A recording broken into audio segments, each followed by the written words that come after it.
Call this meeting to order. All rise for the Pledge of Allegiance. I pledge allegiance to the flag of the United States of America and to the republic for which it stands, one nation, under God, indivisible, with liberty and justice for all.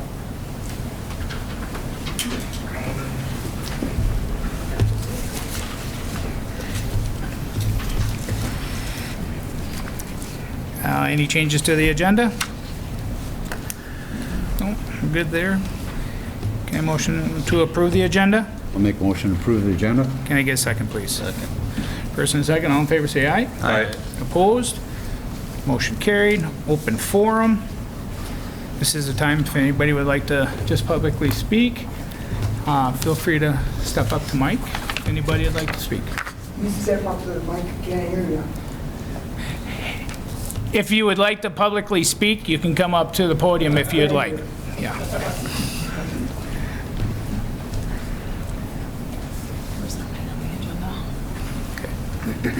All right. Consent agenda.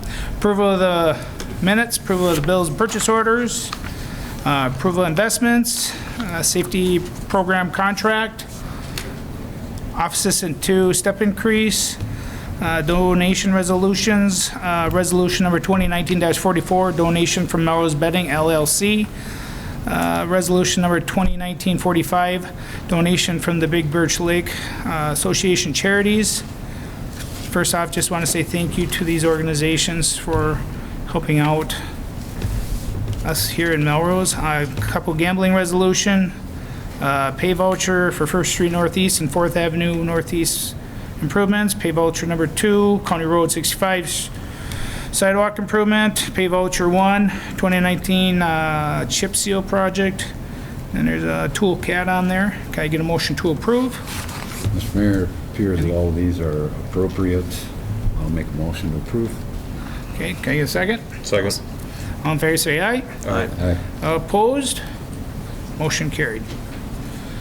All right. I told you I'd make it quick for you, so. We have a proclamation tonight.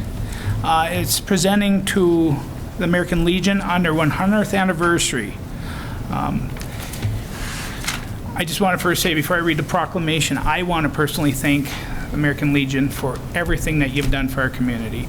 First, to you as the members who have served your country honorably, to give back to your community through the charitable gambling program, just all the pet projects you do, even the auxiliary side, for everything that you have done for people in need. I remember one time coming to your organization for one of my fellow firefighters who needed a kidney transplant, and both you and auxiliary donated towards his cause, which was a life-saving effort for him.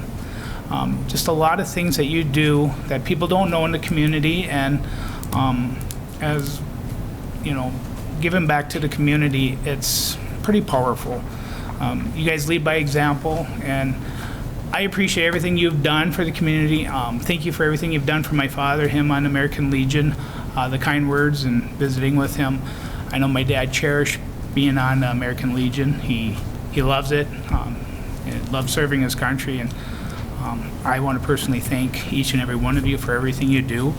So, where the proclamation reads, whereas the American Legion organization as a whole traces its roots back to March 15th through 17th, 1919 in Paris, France, in the aftermath of World War I, whereas American Legion has been a staunch advocate for veterans and their families since 1919, and whereas the American Legion was founded on 4 pillars of care for the veterans, a strong national defense, Americanism, and the children and youth, and whereas the American Legion has played a leading role in initiatives and breakthroughs that have affected the lives of Americans in every community, from the U.S. Capitol Code to the GI Bill.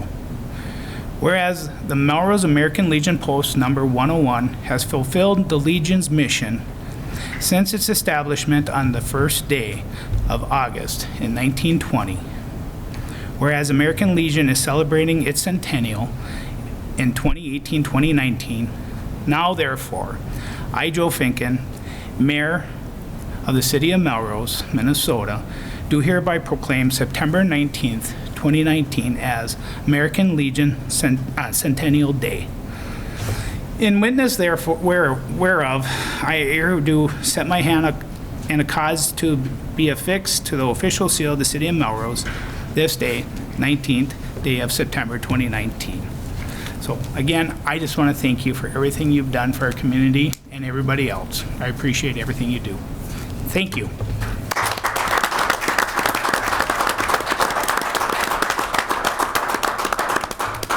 So I just want to give you a copy of this proclamation and a little gift that we picked out for you, and just take a few pictures if that's okay. Okay, and if we can, if you'd like to come up by the flag and I'll present them to you.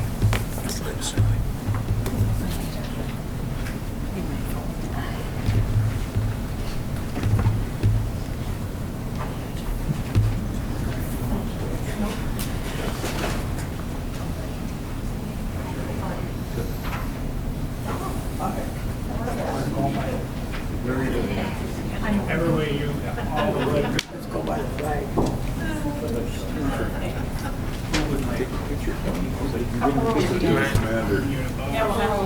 Second in charge. Sergeant Gary. Sure. You're tall. Stand up. Thank you, Joe. Thanks again, I really appreciate everything. So, I'll mention about your fish right here. Thank you. Yeah, that's coming up. Yeah, that's smart. Thank you very much. We're done? You can hang around. Thank you. Yeah, if you'd like to sit and I don't listen. want to interrupt you. We disrupt.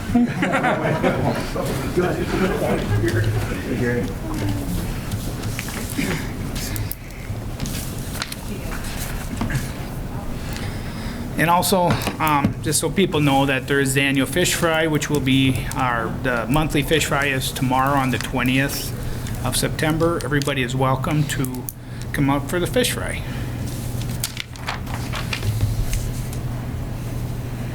All right, so we are on to 6, public hearing.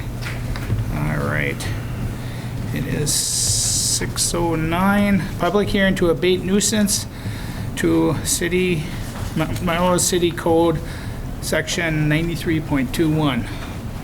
Scott?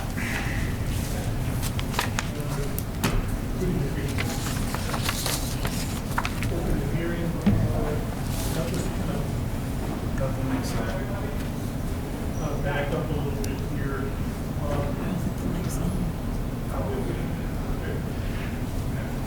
Every year, the Melrose Police goes through and does an inspection of the whole city.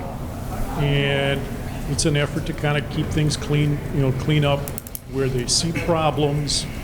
They will notify the property owners, ask them to take care of those problems, get their property cleaned up.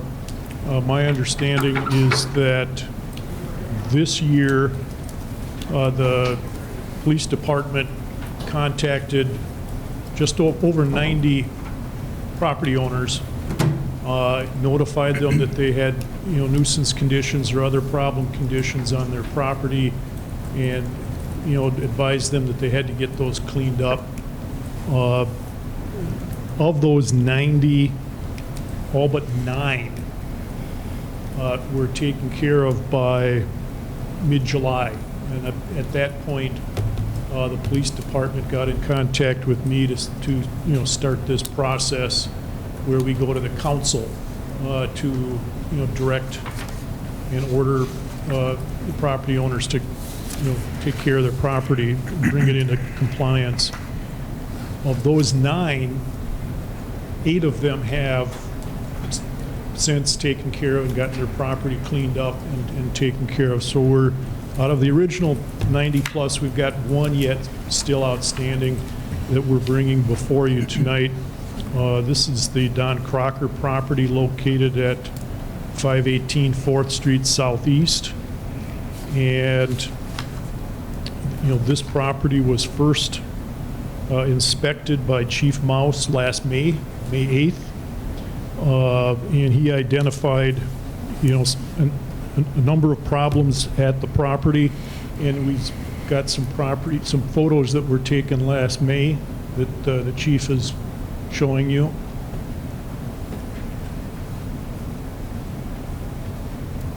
Let me know when you get through the first batch. Okay.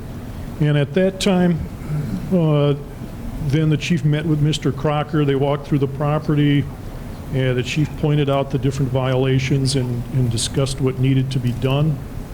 Mr. Crocker was then given, notice to, provided with copies of these photos and given a written notice to, that he needed to bring the property into compliance with the city code within 10 days.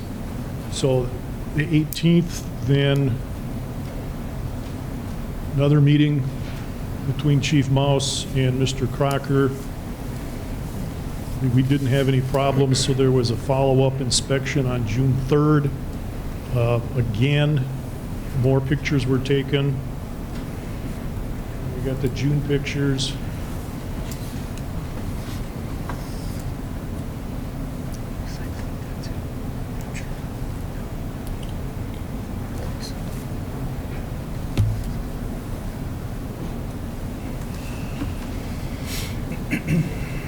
Okay. And again, letter was sent to Mr. Crocker with copies of the new pictures, and he was given an additional 5 days to get bring his property into compliance. Subsequently, a second reinspection was done. Once again, Chief Mouse met with Mr. Crocker, walked the property, went over the problems, discussed what needed to be done to bring the property into compliance. We have didn't seem to be getting any cooperation, so then we set this matter on for hearing tonight.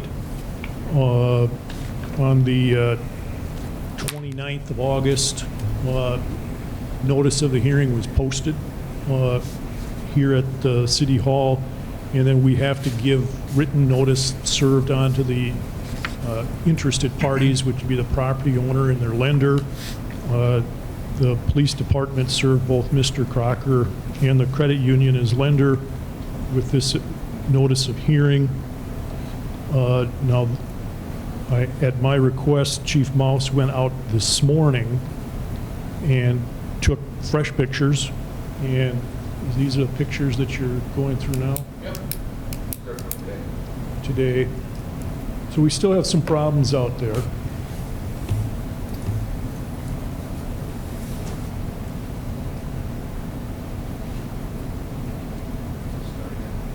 Okay, and so what we're requesting then is that the council issue an order to Mr. Crocker to abate the nuisances. So, and that is coming later in your action items. We have resolution number 2019-48, and in that, you're finding that the conditions there constitute a nuisance, a violation of Melrose City Code 9318N, which is, accumulation of discarded or disused machinery, household appliances, automobile bodies, and material in a manner conducive to harboring vermin or creating fire, health, or safety hazards. The order would direct Mr. Crocker to, remove those items and dispose of this material. It would give him 30 days to comply. And then if it's not, if the order isn't followed, then it also authorizes me to go to the court and ask the court for an order, which would, again, the court would direct Mr. Crocker to bring his property into compliance with our city code but then it would also include authorization for the city of Melrose to just go onto the property and do the work to get it cleaned up and brought into compliance. And then whatever the costs of doing that could be assessed against the property and collected with his taxes.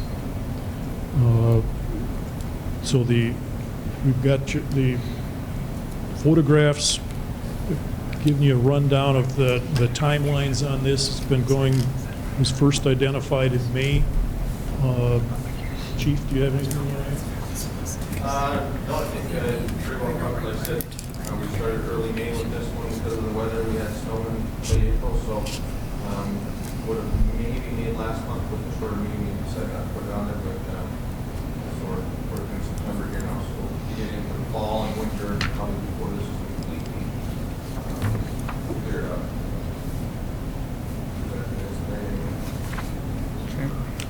Any questions from the council? Now, it is a public hearing, so before it closes, anybody else wants to speak? You know, they have an opportunity to address the council also. Would you like to speak?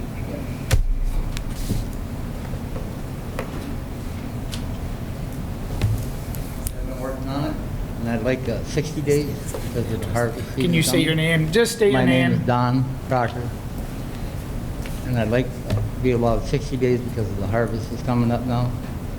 So we'll be gone most of the time in the next 30 days.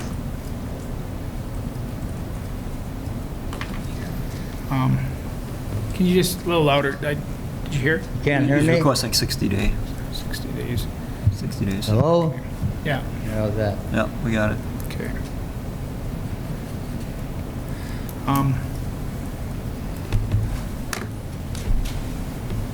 What will happen in 60 days?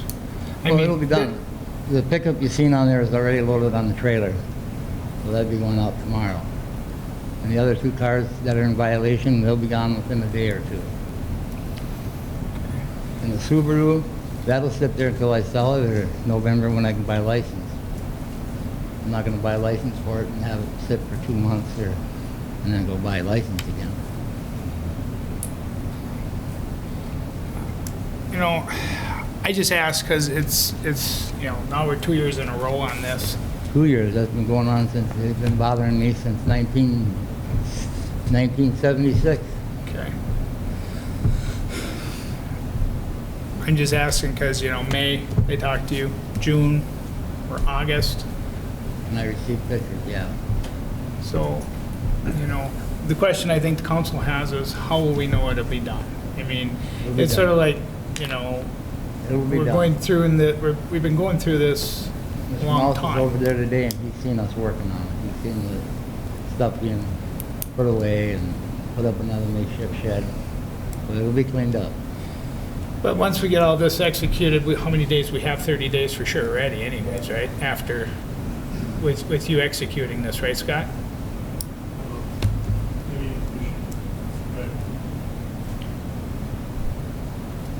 After the 30 days, we have to file with the court for the order, and the court schedules a hearing.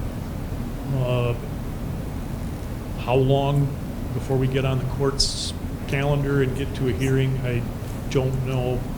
Typically, the court will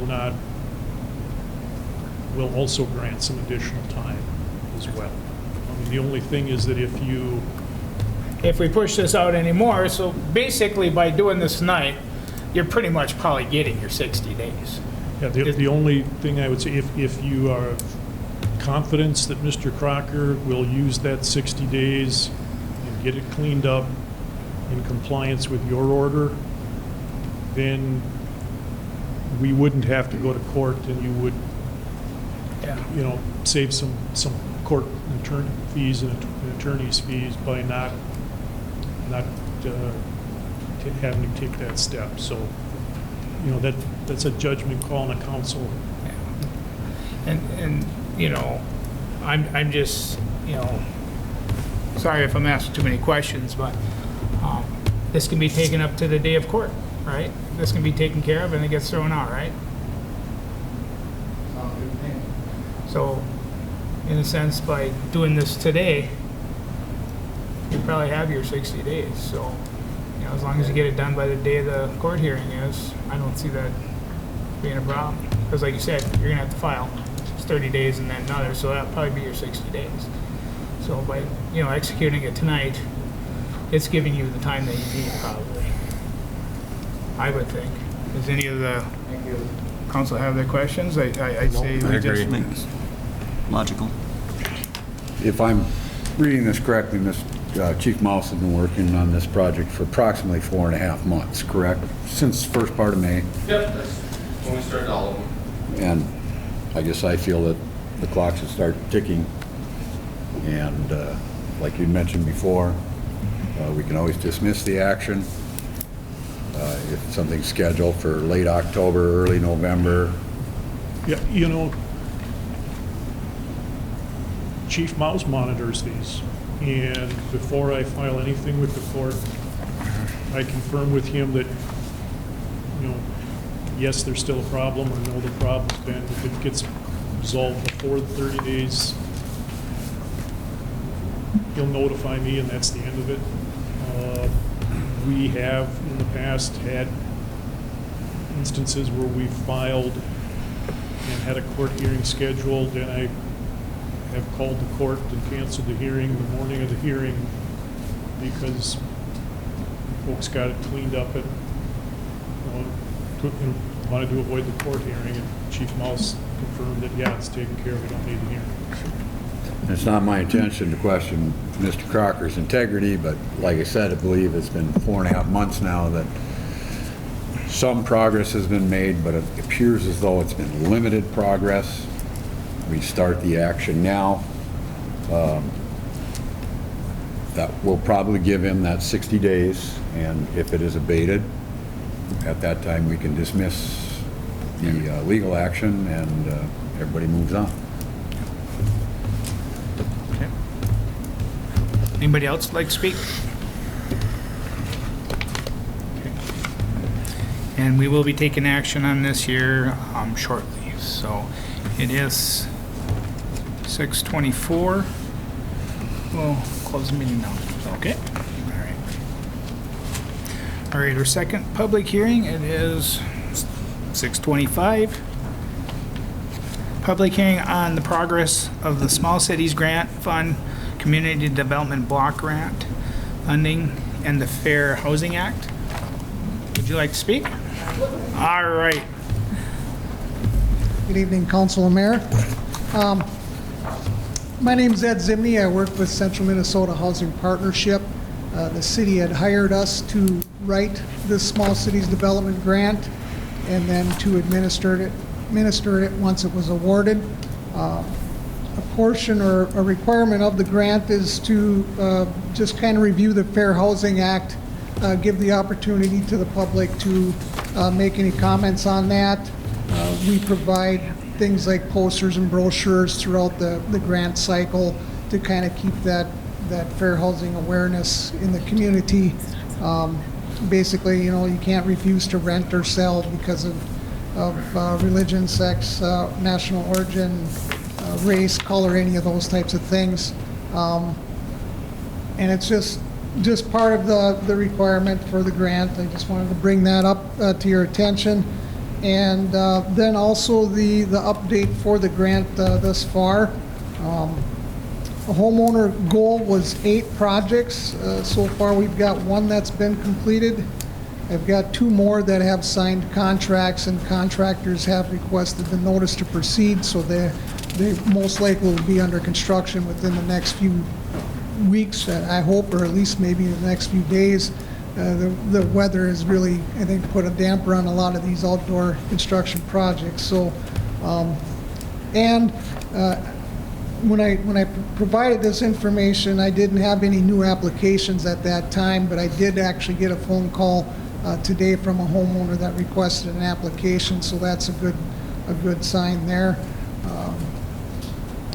But as I discussed with Colleen, we do have a Plan B target area that was built into the grant, And after the first year, if it's moving kind of slow, we can open up that Plan B target area. All it takes is basically a request from the council and a formal letter stating that.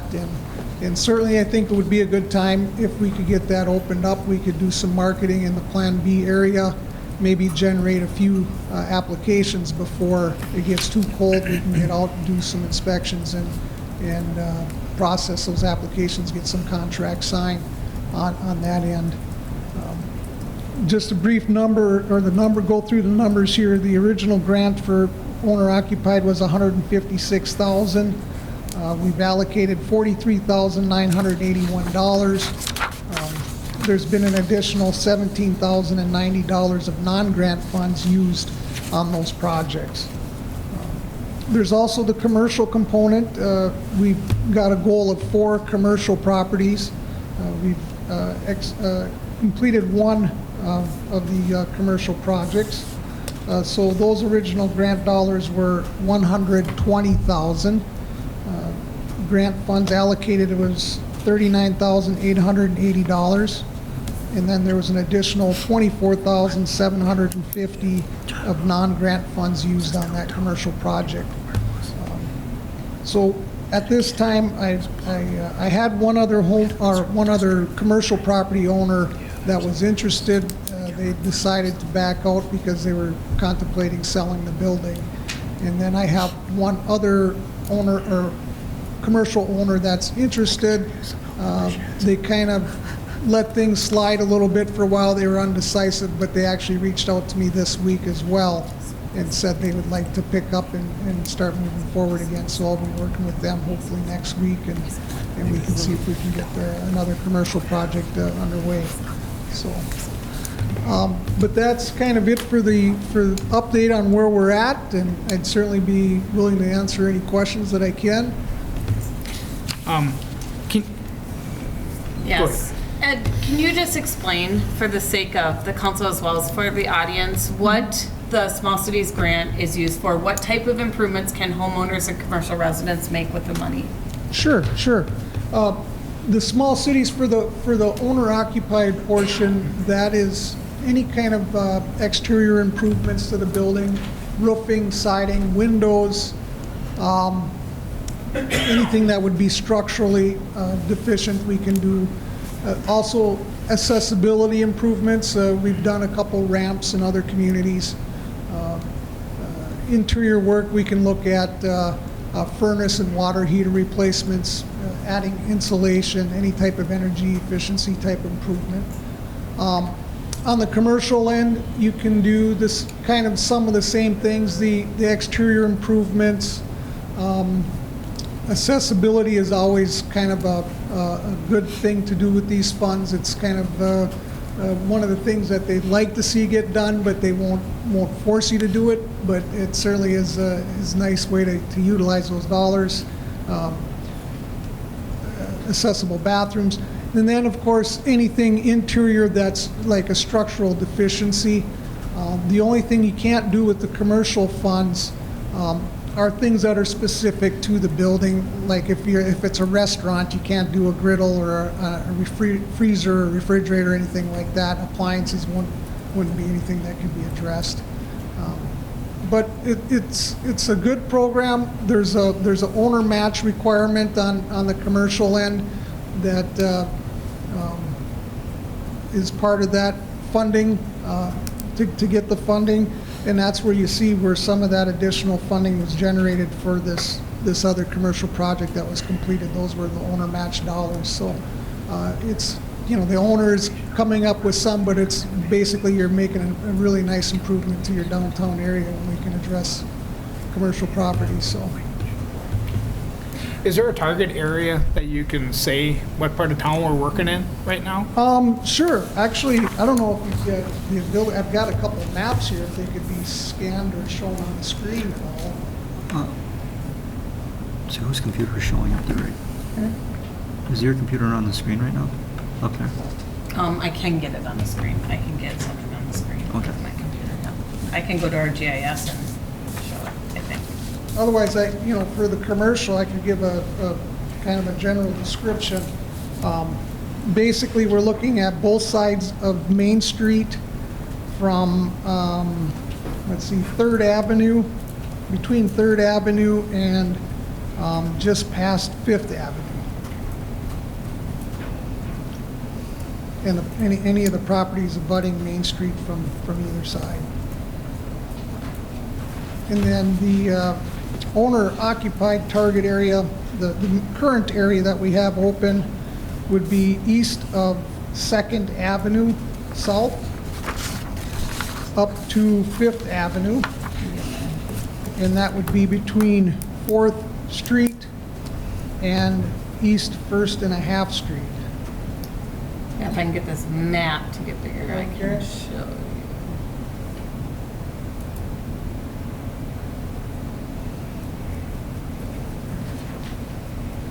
So if you want to look, Yeah, so you're looking,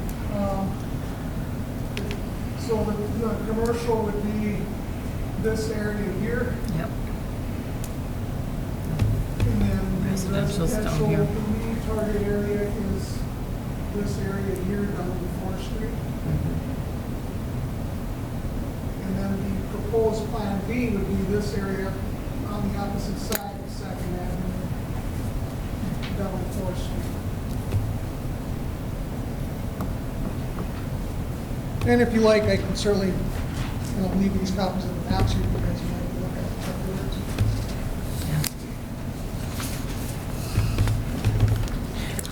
Any other questions? At some point, do we, if it's not being utilized or not enough interest, can you redesignate another area that you target, or is this a one-time deal because that's the way the grant was written? Right, yeah, this is the Plan B was kind of our alternate target area, and that's selected when we're writing the grant. Okay, So there's no room to expand on those. okay, thanks. Thanks a lot. You That's bet. pretty helpful for, hopefully the citizens can take advantage of that. Like you said, Right. it makes a big difference in people's homes, sidings, windows, furnaces. I mean, Right. It really makes a difference. You talk to the people that have had new windows put in and maybe a new furnace, and they're all happy that they don't have all the road noise anymore, and they don't have the cold draftiness in the house, so it's a win-win for the community. Yeah. Are we reaching out to those people? one of the things I was going to say to the mayor and council is I can certainly work with that, especially if the council approves us to expand this to the Plan B area. We can work on some public service announcements regarding how we want to get this information out. The grant itself, just so you're aware, and Ed did talk about that a little bit, but it is based on a certain income level. And so in order to take advantage of the program, you have to qualify from an income standpoint. But we certainly, I can work with that, and we certainly can look at doing some additional public service announcements for this, so we can get this filled. And how long is this grant good for before we lose it? Or the area loses I it? believe it's September of 21. 21, okay. I'm going to double check that number though, because I we've thought got that's- other grants that are ending next year, but I don't think it's this one. Yeah, I thought it was 21 also, I just Yeah. wanted people to know. So, okay, All right. well, thank you. Does anybody in the audience have any questions? Okay. So it is 6:36. We will close this and use that in a bit. All right, we're on to reports. Chief Buddy?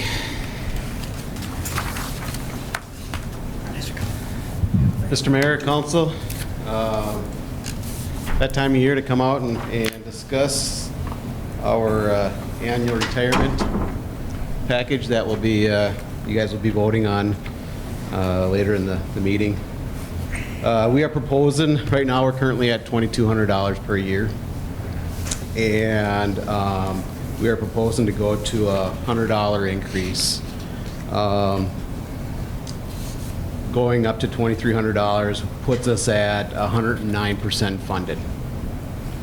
That number is would go up a little bit because there's about $10,000 of funds that are not, guys have retired or terminated their plan before the 5 years before they fully invested. So we'd be a little higher than that. We looked at the $2,400, but then we're at 105%. And my pledge to you guys last year was we'd stay at 106% or higher. So it falls below that threshold that we talked about that we're comfortable with. So I'm, like I said, proposing to up to $100 to the $2,300. We can't do a $50 increase, unfortunately. Fortunately, unfortunately, which way you want to look at it. So it's got to be $100 or more is what it is. So, and I think everybody has been on the council, but just as a refresh, we can never go down. So if for some reason funds would happen, it would be the city's portion to come up with a difference. I feel with staying at that 106% or a little bit above, we have that cushion. So as of right now, if everybody in the fire department were to leave, quit, take their money and run, the city would have an extra 9% that would go back to them. Questions? All right. Looks good. And then I'm not done yet, so sit back and no. I just want to give you guys a couple updates. I haven't been here for a while, and share some news with you guys on what's going on within the department. Earlier this year, I believe it was earlier this year, we went out and got that DNR pickup truck. We purchased it for $12,000 and got a heck of a deal. We got everything set up with it for just around the $30,000. Well, there's another program the DNR offers, and it allows you to apply for a grant up to, I believe it's $6,000. And we have a matching grant that we have to put into it as well. So we did the full $6,000 in hopes to pay for a portion of that sprayer and to get the brush truck up and running.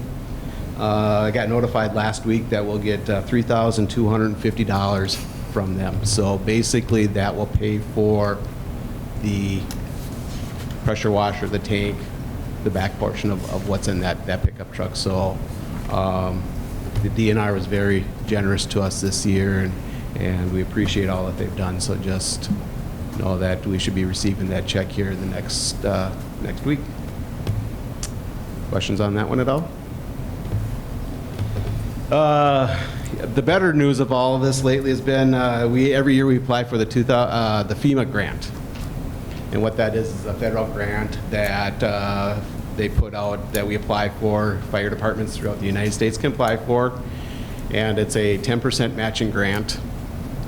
And last year we used a grant writer, we applied for it, and we put in for air packs because our air packs are 17 years old.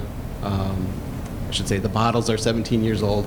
After 20 years, we cannot recertify those anymore, and we have to get new ones.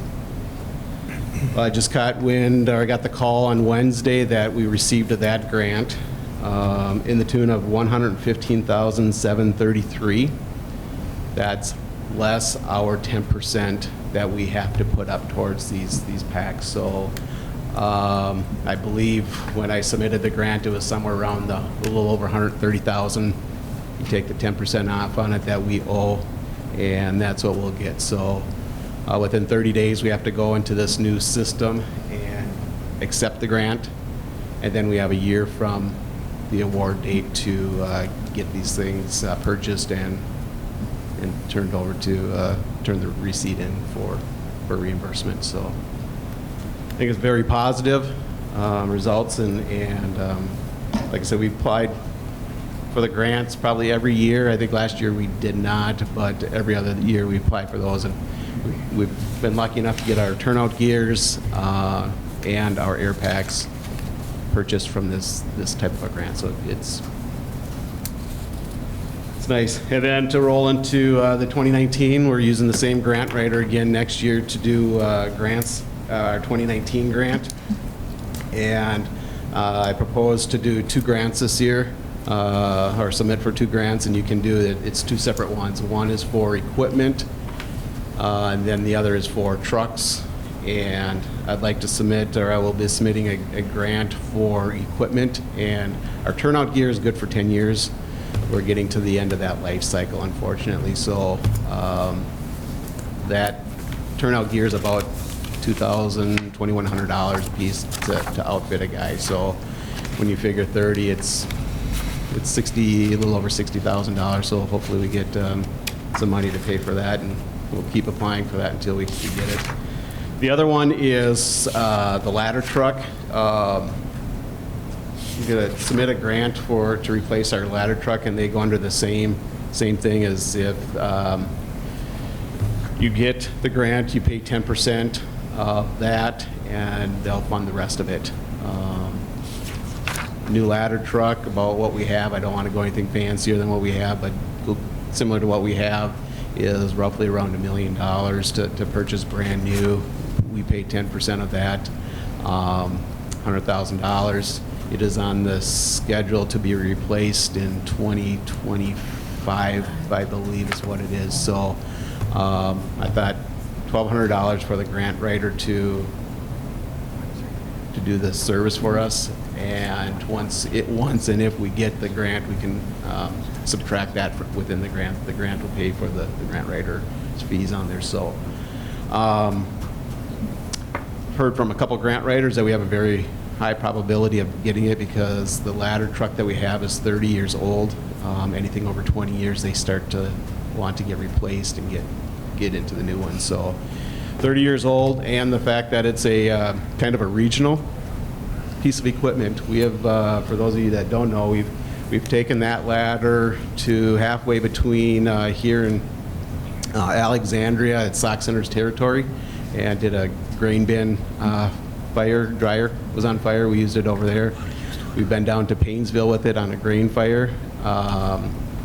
We've been to Albany for apartment fires and everything in between. We've been to a couple other different locations, Sock Center and Freeport, and helping out. So we build the story. They build the story to make it that we have the need is there and we need it, and hopefully we get it. So we'll see what happens. We have budget, I think, a little over $200,000 to replace it, and so if we can get a grant and only have to pay $100,000 for it, it's money in our pockets. That is all I've got. I shouldn't say that. Just one other thing is reminders. Our annual township meetings. We voted last year that we were going to do them every other year, so this is next year.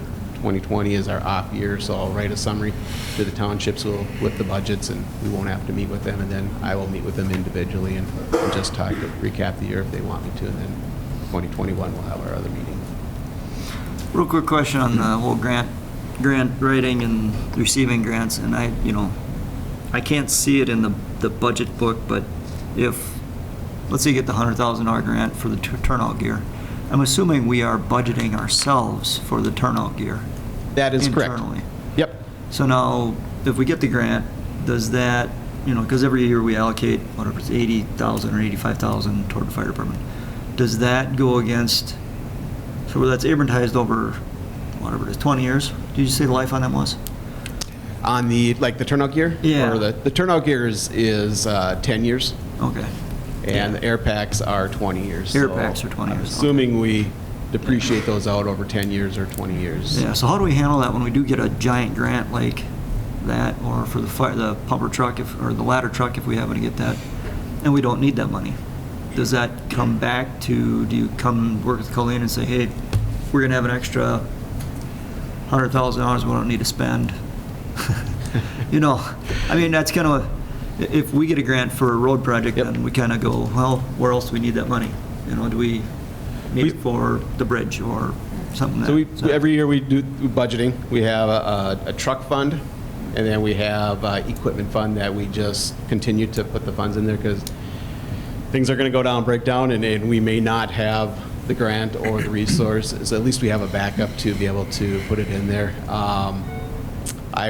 I would still continue to put the funds into those account balances. And one of the things, part of the grant application pieces, you need to show your budget, and you should need to show the balance of those, that there is a need.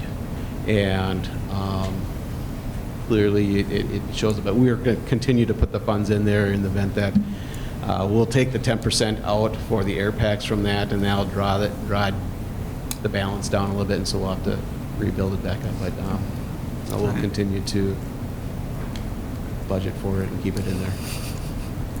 And if you ever have too much money, be sure and send it back. We will definitely, and every year we've been very fortunate enough with the call volume to return it back to the townships, because the townships like to see it. Right. In all honesty, if you haven't been to one of our township meetings, we have not had an increase in the fire budget. I'd say we had a $2,000 increase. I think it was about $2,000, $3,000 increase in about 3-4 years ago. But prior to that, I think that budget has stayed the same 10 12 years. plus years. Right. So there's And some, equipment is not getting cheaper. Right. It's just getting more expensive, so Correct. maybe And with the grant money and stuff like that, maybe that's why we're able to maintain the Right. steady. and the truck fund, just to touch on that a little bit, is, what was that, 3 years ago when we had the accident with our new tanker that we had to replace, and that took a sizable hit to that budget that we're still playing catch up on that. And Councilmember Clausen, just having some background from like 15 years ago when we were doing fire department budgeting, I'm not pointing any fingers at anybody, but we were underfunding, particularly for apparatus replacement, woefully underfunding. And that was something that a commitment was made for the last 2 or 3 fire command officers that we will exclude our bells and whistles and everything else, go to the essentials, but we will not cut our throats as far as apparatus replacement funding, simply because that is such a large capital outlay. And I think that current administration and Chief Kramer prior to Chief Booty has done a really good job budgeting replacements. We know about when it's going to happen and approximately what the cost is. We're kind of up to a comfortable spot. I don't want to say we have an extreme cushion, Right. but I think that the forward looking over the last 15 years pays dividends when we do have to have a major replacement, like a vehicle replacement, tanker, pumping apparatus, whatever. And we've been very fortunate. We found a used dealer down in Alabama that has treated us well. He's stand behind the trucks that we've purchased from him. We've done 2 trucks already through him. I don't foresee the need to purchase a brand new pumper, which would be in the tune of anywhere from $450,000 up to $650,000.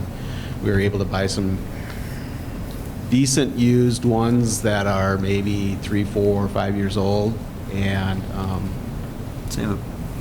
it serves our needs. Granted, we're going to have to replace them a little sooner. We're going to be purchasing trucks a little bit sooner, but the price tag's a lot cheaper on it. Right. Plus, we don't probably use it as much as some of those services that they come from. Yep. Because after 3 years, they're Right. running every day with it. And, right. Other comments or questions? No, thanks, Chief. You've Thank been you. doing a great job. Been very good with the finances. Thank you for all you do. Chief Mouse. All right, we are working on August 2019 for the statistics in our traffic area. We have 16 citations issued, 125 verbal warnings and 5 written warnings. We ended with 357 calls requests for service. Last year we were at 511. Ended on ICR 3,023, and last year we were at 3,523, so we're down 500 calls overall for the year and 154 for the month of August alone. You have not been fully staffed since early July, and we plan to be by next week, with Officer Engefer now going through training, and she's catching on very well. Geography is the biggest area to learn, obviously, with anyone that's moving to a different area or starting a different job. So she's catching on quite well, and experience-wise, she's got a good background, and we'll fill in wherever there's cracks or anything else for her. So things have been going well with her.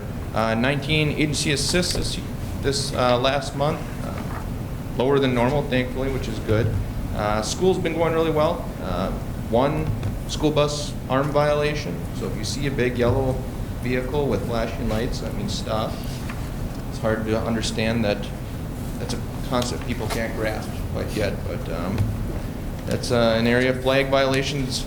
So far we're at 0, which normally we have 1 or 2 by this time in the school year already. So it's good to see that people are being aware of everybody being around and young people coming and going to school. An area I'd like to say some thank yous to is in August we had our shots fired call, or shot fired over in the center part of town. Officer Neckanicki did a really nice job putting in some long hours there, giving Colleen the heads up, and she gave us the support that we needed there. We had about 17 cops in town, 2 dogs, a drone, which in the end was ultimately one of our lifesavers. Saved a lot of foot traffic for us, and helped us kind of narrow down a lot of areas really quick. So it was good to have this. We had anywhere and everywhere in our area came: Sauk Center, Stearns County, Todd County, Avon, Albany, Cold Spring, Painesville, Belgrade. They all sent somebody in some way, shape, or form. So got to see the darkness again, being called out of bed for this, and I don't like going to bed at 4:30 in the morning anymore. So I realized that real quick after that long night. But it took us about 45 hours of investigations and work to get this one all closed up. So we're still waiting on a couple search warrants to get returned, and we have to review all the information that we have. So there'll probably be another 5 or 10 hours attached just to that one call. So it was over rather quickly, but it did still is taking time. It was good to see that no one was actually hurt, and everything did end up quite well compared to this. Any questions from the council? No. Thank you, Chief. Scott?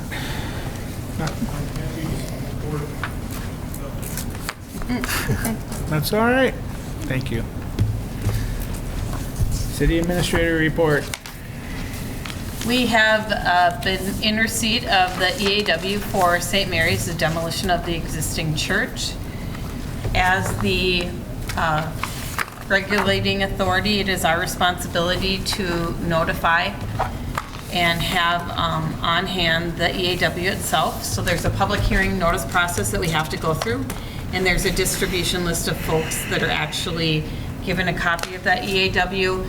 There is also one here at City Hall, so that if the public wants to come and look at that, they are more than welcome to come look at it. We have a room reserved so that people, it can't go out of the council chambers or out of City Hall, but certainly people can come here and take a look at that EAW. That is a 30-day process. After that time, it will come back to the council, and the council will make a determination as to whether or not the EAW is complete. EAW stands for Environmental Assessment Worksheet. If it is complete, then that's simply where it ends. If the council, based on the comments that they receive, deem that there's additional environmental that has to happen with that project, then they go through a process by which they let the church know that. But that's where it stands as of today. In addition to St. Mary's, the Arch Rock Rapids. I haven't actually talked about the Arch Rock Rapids. I kept telling you guys we're putting that one on hold until I have more information. Well, I've talked to just about everybody involved in that project, and then some. Mike came out this week with Don from his office as well, and we started looking at some alternatives and some other options related to the Arch Rock Rapids, and then really trying to align the bridge project with trying to get that done so that it is done with the county. There's a very strong desire within the next 2 years to get that bridge project completed so that we are assured of the funding from the county. So in October, I am hoping to bring you a presentation and some options as far as which direction you can go relative to that particular project. The craft lot next door, I have talked to a couple different entities regarding it. I haven't had any development interest, but again, that's one of those projects that we're kind of continuing to talk to other folks, and there may be some options that I would like to bring back to council at a future meeting date. Rodeo Arena one of them, or? Rodeo Arena, one of them. No, not. But that did work out very well for the rodeo, I will say. It didn't cause any damage in our park. For those of you who don't know, there was a fall festival where there was a rodeo in town, and the craft lot, which is right next door to City Hall, is where the actual rodeo took place. So it worked out very well at that particular location. The strategic plan, we've talked about this as well. And originally, I had hoped to have somebody come to our November meeting. However, actually, she's available in November. She's with Missouri River Energy Services, which is our energy partner, and they're able to provide these planning sessions for us at no cost to their members. But I looked at November and realized that it's a very critical meeting in terms of the council and relative to a couple things that are going on. And we had something else. There was something else the work session for the budget, thank you. So we had the work session for the budget, which is, a priority. So what I would propose that the council consider, and this is just out there for your information, I'd have to actually ask the Public Utilities Commission as well. I would propose, because the visioning session of the strategic planning would actually be the council, the public utilities, and the department heads. And so what I would propose that we do is actually meet at 4:30 on December 12th. Our meeting in December is December 12th. It's not the next week. So we could meet and do a strategic planning session ahead of the city council meeting. That way you guys don't have to come back for a second night, and we can get it all taken care of.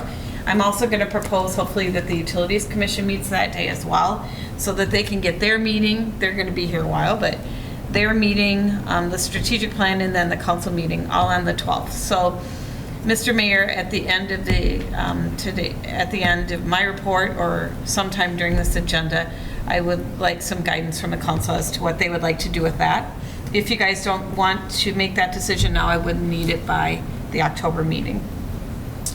Housing, we've talked about that a lot as well, as something that is a great need within the community. I have a couple of local folks that have been doing some housing, and I'm going to be meeting with somebody else tomorrow that has an interest in potentially doing a project. So a small project, not a large project.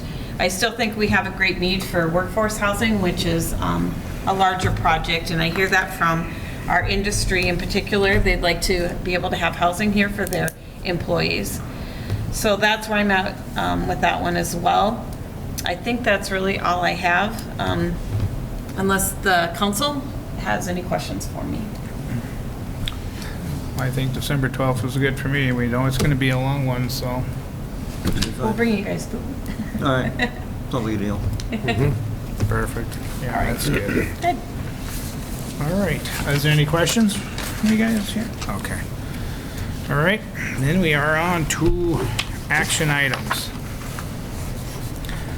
Resolution number 2019-48, resolution ordering the abatement of nuisance condition located at 518 4th Street Southeast, Melrose, Minnesota. Can we get a motion to approve? Make a motion to approve. Can I get a second? Second. All in favor, say aye. Aye. Opposed, motion carried. Resolution number 2019-48, resolution opting to increase the benefit level. Oh, Tony, you take over this one. Action item 8A, 8B, sorry.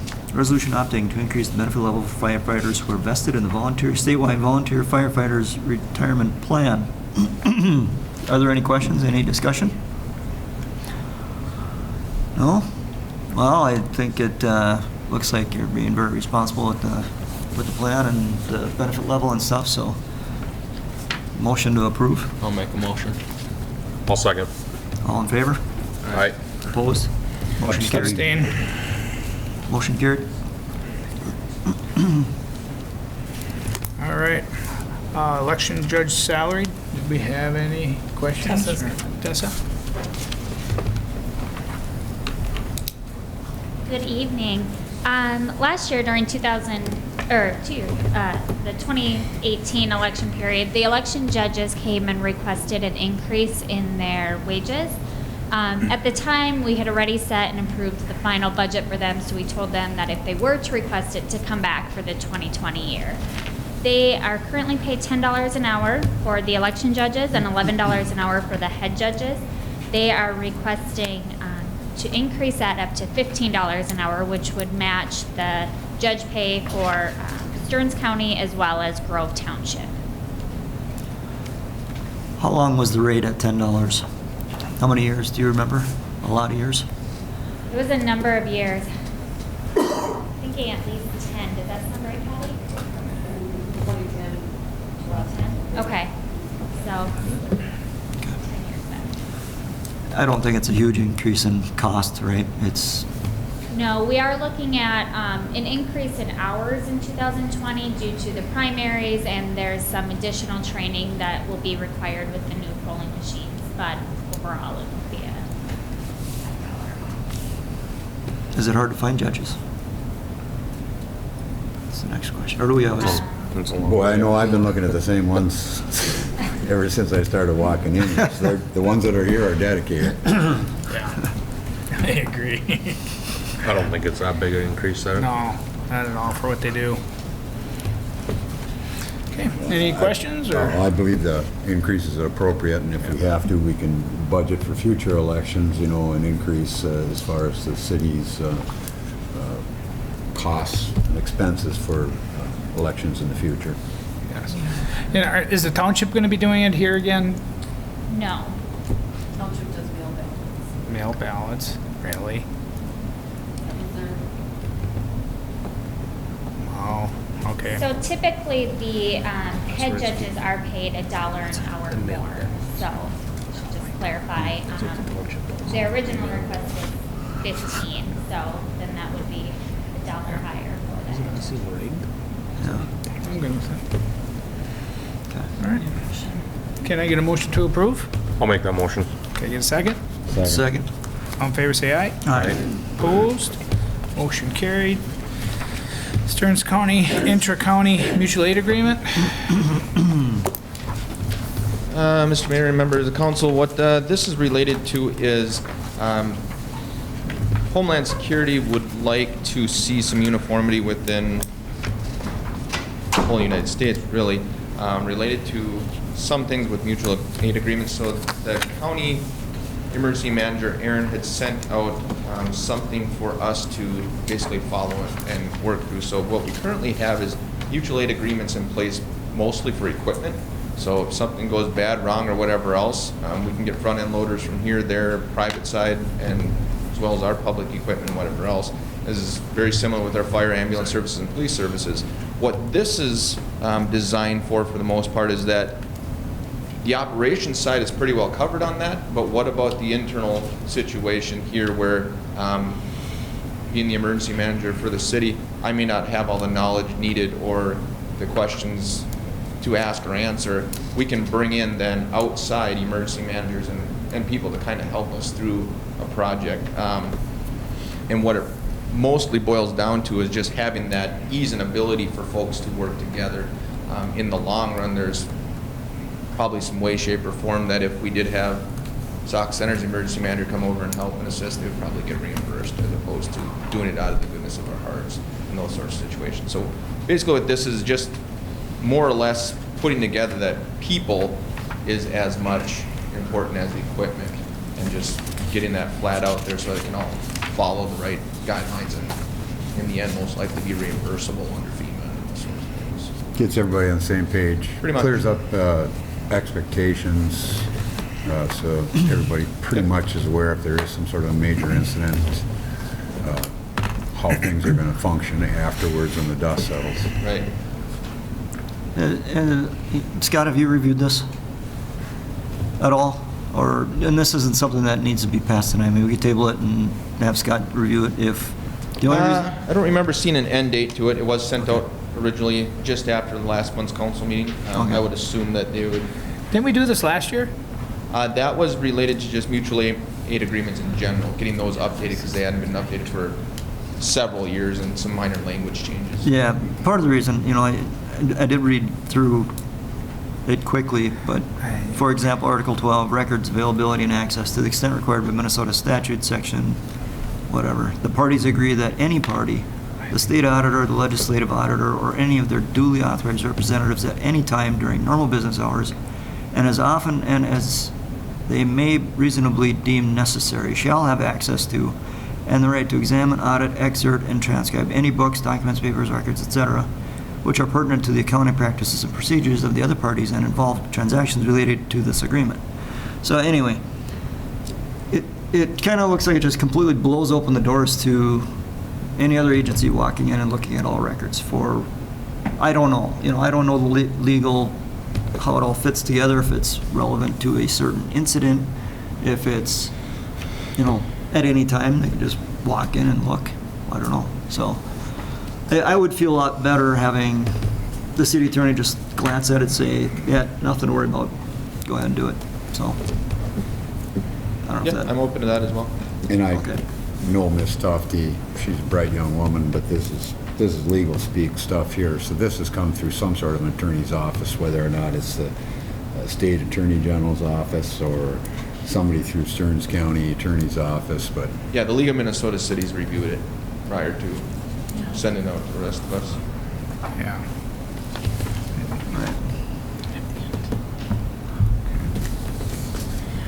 I don't have any problem with this. Like you said, if it went through, I mean, I'm willing to do it.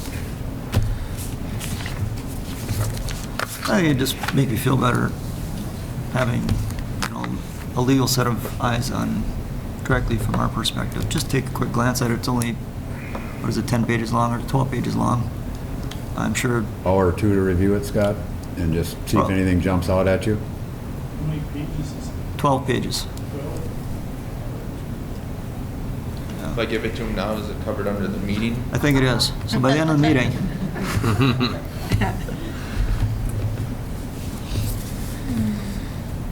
Then what we'll do is we'll just have Scott review it and we'll bring it back next meeting for consideration then. yeah, I don't know. Thumbs up or thumbs down. All right, you can stay up there. This is ordinance number 919, 2019, ordinance amending chapter 76 motorized golf carts and all-terrain vehicles. This is under an action item, and I would need to back up. That was miscommunication. Chief Mouse has brought up and advised the council a couple of times over the summer that it's been brought to our attention that our current ordinance is not complying with the state regulations. And so I took our current chapter of the city code and marked it up to show you the changes that we're recommending, to the code. It's not really enough in an ordinance form yet. And just as a little background, we used to license ATVs the same way we license golf carts. And that's what we're really proposing to go back to. When this came up before, mostly we were looking at trying the definition under state statutes of what's an ATV had changed, and we were going to just change that, update the definition to match the state statute. After some discussion, there was, I think the council's idea, and it was my idea after what I'd heard, was that, there was a concern that, well, what happens if we have this licensing in place and somebody is coming from out of town and, they're not going to have a license from the city of Melrose. Are we setting them up to be in trouble? Now what we're hearing is that, well, if you want to let your residents drive their ATVs on city streets, the statute requires that we have, this licensing, program in place for them. So we go back to what we had. We just changed the definition. And when I'm saying city streets, that doesn't include the county roads. You know, there's a separate set of rules for the county roads, and people can use the county roads without our license. So someone that came in from north of town and just rode down, 13 past the school and down to Main Street and pulled into Colburn's to buy something and turned around and went back, they wouldn't need to do that license. Scott, I did check into that though. On a four-wheeler, that class, they cannot drive down county roads. So that's where they can cross a county road, they can't drive down it. They gotta, yeah, it gets, but if we're gonna allow our residents, and I think, I see them out and about, and if we're gonna allow them to continue, using their vehicles on the city streets, I think we would have to go this route. Otherwise, we're gonna look at re-educating them to tell them that, yeah, golf carts can, but no, you can't bring your ATVs on the city streets. Am I summarizing it? Is that your understanding also, Chief? Yeah, and really in theory, what it boiled down to is when this originally was in place, we were doing, like Scott said, licensing ATVs and side-by-sides, and when folks said, hey, my side-by-side doesn't follow all those rules, which is true, we pulled them out of the ordinance, and actually at that time we pulled all ATVs out of it. It was standard four-wheeler that we're used to seeing for many years, and now the side-by-side. Side-by-sides could have been pulled out of there, ATVs shouldn't have been pulled out of there, but we did. And I know some of the discussion was why charge them for a permit if they're already paying for their DNR registration, whatever else. My feeling would be on this is we just do the permit as required by statute, but we don't necessarily have to charge a fee for it. They come up here, they fill out paperwork as needed. All right, here's your permit, come back again next year, we'll do the same thing. Golf carts, because they don't have a state licensing, and it's kind of more of a ability to allow people to do things differently, or to have this more transportation. I feel the permitting fee is still warranted. And like Scott was saying, there are some restrictions for four-wheeler riding where they can't have gears and all those sorts of things. But anybody using them within the city has done quite well with them. It's died off over the years. The first few years, I think we had 26 people registered their four-wheelers. Now, in the last few years, it's like 3 or 4. The rarity that they drive, their tires got ate up so quick, they decided it wasn't worth the money anymore. So they started trailing them here and there. Side by side, still pretty common, so it's good to see people are using. So that would be my proposal recommendation on this gets refused. And Put it's, a permit in place like we're required to do, so we don't necessarily have to charge a fee. I understand the golf cart people might be a little frustrated on that side of things, but with four-wheelers already paying an a P2 state, the golf cart's not, I feel it's a compromise. and as part of the one-page application, whether there's a fee involved or not, is there a spot on the bottom where they can just mark an X that says, I received a 2-page copy of the rules and regulations for operation in the city? Yep. That way they're acknowledging they know. We have the ordinances, we have values, but with, Because that's the intent, I believe. yep. Just so they know what the parameters are and they operate safely. And we haven't had any issues with ATVs or golf carts or any of the machines for that matter, so it's been good. It's been a good program. What are we doing, like, when somebody does come into town that doesn't know? I mean, just because there's a lot of other towns around us don't have this, Yeah, so. and it's been a rarity that we've had folks come in from out of town. We've had a couple that come in and get fuel or something like that. And it's just a matter of, if we do come across and, we don't see that you have a permit for the city of Melrose. Yeah, I live north of town and, I just had to run and get fuel because I didn't have a can at home, whatever else. Check the fields and whatever, okay? If you're gonna continue to do this, recommend you, bring it, do it with a can, filling up your machine set, or you might have to get a permit. This is gonna be a consistent thing.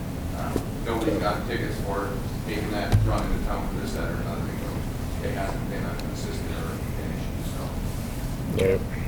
Yeah. Sounds like you got a handle on it. Well, and the other, in reviewing the statutes, for reasons known only to the legislature, we have to have a public hearing before we make a change here. So that's why I wanted to talk with the council first look at what's proposed. If this is something you want to pursue, I can put this in the form of an ordinance that we can have avail, you can,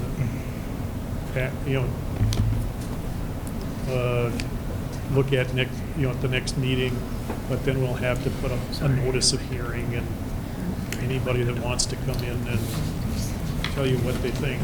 Well, I think Chief Mouse is on board with this proposed change. Yeah, I would say, especially since we're meeting state law, we're not skirting around it. And then I guess what we do is we publish for the next meeting and make the modification. Yeah. We will do that. Yeah. Do we have a motion to approve to get a public hearing for October 17th? I'll make a motion. Can I get a second? Second. All in favor, say aye. Aye. Opposed, motion carried. Police Department policies. I believe that Patty published, or at least gave you a... Did not? Okay. Basically, what we're doing is we are getting our policy manual adopted. What has changed is the state requires a new mandated policy. Currently, there's 12 of them that they require for us to have. They're adding a 13th related to sexual assault investigations. The intent is that everybody in the state then is doing the investigations properly, as well as are aware of what needs to be done so that these investigations are being done in a timely fashion and that the victims are getting the services and things that they need as well. We've done all of these things in practice, but now the state is requiring a policy. So we are adding that into our policy manual. We have made adjustments to our policy manual to basically put it into a more user-friendly version as policies came about, or that as we've added them over the years, they always get tacked on the end of the policy manual because it's easier just to create a number at the end as opposed to juggling the whole thing around. And Felicia put some time into making it what it should be now, and we added in a few other small policies related to our evidence room. Again, things we didn't practice, but there should be a policy behind it in the event we ever needed something like that for court down the road. So nothing major behind it, but those are basically the ideas or the reasoning behind it. In October 1, the state is requiring that at least a sexual assault policy investigation is adopted. So we just decided to do the whole manual at one time. About 385 pages, give or take. So if you do want to review it or you have any questions of it, I know it as well as my birthday. So Do you need approval, Chief, or just is this an informational item? no, we do need I'll to. make a motion that we adopt the changes per Chief Mouse in Melrose Police Department policy. All right, can I get a second? Second. All in favor, say aye. Aye. Opposed, motion carried. Thanks for talking more than me tonight, Chief. Well, I think we I still kept it under Woody's. That's true. Old business, resolution number 2019-50, resolution. Before you guys go, just wondering if you can just sign in. Thanks, glad you guys are here, so. We're going to send you a bill, Edgar. So, resolution number 2019-50, resolution adopting proposed tax levy, approving the 2019 tax levy collectibles in 2020. Yes, so this evening we need to adopt our preliminary budget as well as our preliminary 2020 tax levy. This needs to be certified to Stearns County by September 30th, and then our final levy will be submitted in December for them. So what we certify tonight, we can always go lower than, we're not held to that amount, but we cannot go higher. So we have proposed a preliminary levy for the general tax levy at $1,285,000 and a debt levy of $95,000, which would be a total tax levy of $1,380,000. That amount is consistent with our 2019 levy, so it's a flat increase. Our estimated tax capacity rate would then be approximately 56.97%, which is a decrease of 12% from last year. Also required tonight is to set the truth in taxation information. So that would be where we have a public hearing for any of the public to come and give input. There's some rules associated with that. So we are proposing that to be December 12th at 6 p.m. at the City Center. So just to kind of give a overview, we met with department heads, with staff, and then we had a working council meeting in August to go over our preliminary levy. We will most likely do that again in November to kind of hammer out the details on what we're looking for in 2020, as well as our future capital outlays and capital planning. Our preliminary budget for the general fund is $2,942,688, and our preliminary general fund expenditure budget is $2,743,555. Does anybody have any questions? No, sorry, this is just a preliminary. This is preliminary, so this Obviously. is not anything that we are held to. Consistent with prior years, we usually like to leave a cushion so we can continue to narrow down what our needs are. We Yeah. don't want to, This year just happens to be a very substantial cushion because a bond dropped off. I just want everybody to be aware of that. yes, Bond dropped off. We have an extra $340,000 in our budget, general fund budget this year. correct. So we kept the levy amount for a preliminary levy the same as Right. last year at this point. Right. We moved it from a debt levy to a general operating levy. So that Right. allows us to look at planning if we need to use any of those. funds. Right, If so we don't, between now and December, when we have our actual budget working meeting, if there are absolute necessities that we really need to fund, now would be the time to think about it. Otherwise, in my opinion, that bond dropped off. That's what the bond levy was for. It was not for the general fund. That 340 should go away also, in my opinion, if we take a good look at our budget, 5-year, 10-year, 15-year outlook. Don't need to fund any more capital projects. We're doing pretty well. I think that 340 could come off if we can't justify keeping it. So, said my piece. I'll be quiet now. All right, can I get a resolution number 2019-50, resolution adopting proposed tax levy, approving the 2019 tax levy, collectibles in 2020. Can I get a motion to approve it? So moved. Can I get a second? Second. All in favor, say aye. Aye. Opposed, motion carried. The new business was the potential land sale parcel. The parcels, that has to do with the old railroad. We dealt with the one part last month. Can I get a motion to approve? So move. Can I get a second? Second. All in favor, say aye. Aye. Opposed, motion carried. Real quick question on that topic. Yeah. Do we have any idea how many more of these parcels the city has? No, that's a good question. Because I know there's some along the railroad yet, I think.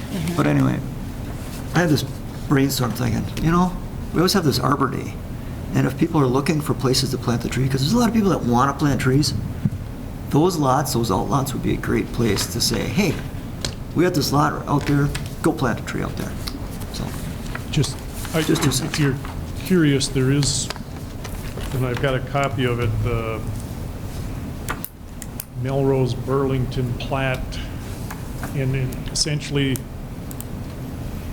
when the county took over the railroad bed for the trail, they didn't want all of the right-of-way that the railroad had. And so the land was platted, and the excess, basically every lot along the city that abuts that, they just projected the property lines up to the new boundary and made each of those little pieces of a separate parcel, with the idea that what people would want, to pick up those pieces, and we'd have this, nice project here where you can just give them, lot something, block something, and add it, and they get an extra 10 feet or something on their parcel. Almost none of them have sold. There's just been a handful. So, people don't want to pay taxes on them, they can still use them, so. So yeah, the city owns still a significant, lot, stretch of land on either side of them. There's only a handful of people like this one that have approached about picking them up. So, yeah, the city's got a long corridor there if they, whatever you want to do with it, because it's been about 15, 20 years and there's been no interest. There's a stretch alongside my office, and just like you say, it's like, Right. why would I want that? What am I gonna do with it? Yeah. Pay taxes on it. So, Don't city use it. mows it now, I'd have to mow it if they didn't. Okay. So, yeah, there's a lot of land out there. Okay. The paved portions of the trail, is that county? Yes, that's the county, but when you get, I don't know just how wide they kept, but when you get beyond that, there's varying widths on either side of the cities. Homes. Gary, do we mow along the sides of the trail? Okay. Okay. Thanks. Okay. All right. Informational items, utility commission meeting minutes, schools and conferences. Anything else? Can I get a motion to adjourn? Second. Okay, all in favor, say aye. All right. Aye. Opposed, motion carried. Meeting adjourned.